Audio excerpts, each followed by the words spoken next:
Baba ngicela impumelelo, angifuni yona imali kodwa ngicela uphendule imithandazo yami ngoba kubuhlungu uhlupheka kunye nabazali bakho bethembele kuwe. Cela usizo Nkosi, ivula iminyango.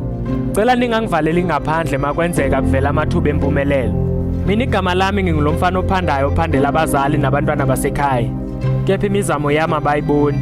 Baba sengikhathele ukuthenga namhlanje kusasa bese ngiyabalisa. Baba noma sengishisa impepho emsamo, impumelelo ivele ingibuke eqeda ibhekeleni. Kepha nginethemba ngizolinda ngoba ngisaphila. Baba mina ngilala lana, ngivuke la, ngihambe la, ngisuke lana, ngihlale lana, indlela zami zinyama. Baba mina bangishiya ngikhala, nabanye basahamba futhi. Baba nami ngiyayicela impumelelo, nami ngiyayidinga. Baba ngiyayidinga impilo engcono, futhi ngiyazi mhla kwenzeka abantu bayothi ngcono.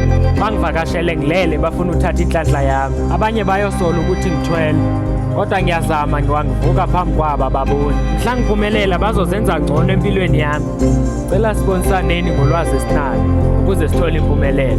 Ubani obeyazi ukuthi impumelelo ifika kanjani? Kwaze kwanzima emhlabeni, impilo isifunisa imali ngenkani. Abanye bayibiza ngempanda yesono. Abanye basebenza isikhathi eside besebenza nzima befuna imali, kodwa mabeyithola bayiqeda yonke ngobusuku obubodwa. Abanye besihlupheka sonke kodwa manje banemali bahambela phezulu. Bafisa nothenga isingesi, bafuna ukuthi mabekhuluma ibank balance siyithole emagameni.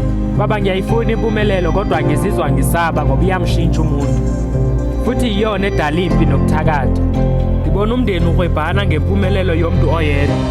Umfana ukuzama ukuchaza kodwa bezwa ngoba banandaba ukuthi umfana udlule ebunzimeni obungakanani. Okubalulekile kubo imali, kodwa ngesikhathi behlupheka bamkhohlwa. Washeka umfana ethembele kumama. Bonke izinto ziyajika bayamazi. Umfowethu uhamba nethunzi elimnyama, ushawa luvalo njalo mayethenga, phela imali yegazi iyakhuluma. Kodwa mxoleleni naye bezama impumelelo. Baba ngiyathandaza bonke ubomi bami, ngicela ulungise impilo yami. Konakele mzala kodwa angililahli ithemba.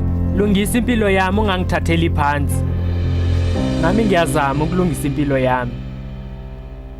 Baba ngiyakhala ngaphakathi. Ingabe uyayizwa imithandazo yami? Kunini ngizula ingqondo izula, lo mhlaba uyahlaba. Baba ngithi thuma mina ngiyolela impilo yasekhaya.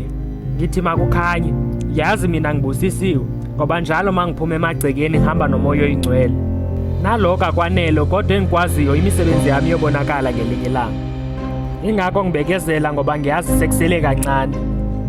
Baba le ndlela inzima, iyahlaba, yingani nisenenhlanzi yethemba ngaphakathi kimi. Nginethemba ukuthi konke kuzolunga. Baba nami nginamaphutha kodwa ngicela ungibonise indlela. Laba bengihamba nabo bayikhombile indlela qede bajika. Kodwa mina ngizohlala ngiyayibonga impilo. Ngithanazela abangithandayo bahlale nami ngoba bangipha impilo. Kimi bafana nengilosi, bathinta inhliziyo yami ngisale ngibonga amadlozi. Nawo avumile kodwa ngithemba ukuthi impilo izoshintsha. Ngikhule kungekho lula kodwa ngiyazi izinto ziyajika. Umama uyazidla ngemisebenzi yami, nezinto ongenzele zona ziyangikhuthaza. Ebengenanto kodwa besilala kunento esuswini. Naye utshilo ukuba kuzokhanya kodwa mina ngithemba. Baba ngicela uphendule imithandazo yami. Sobonana ekuseni.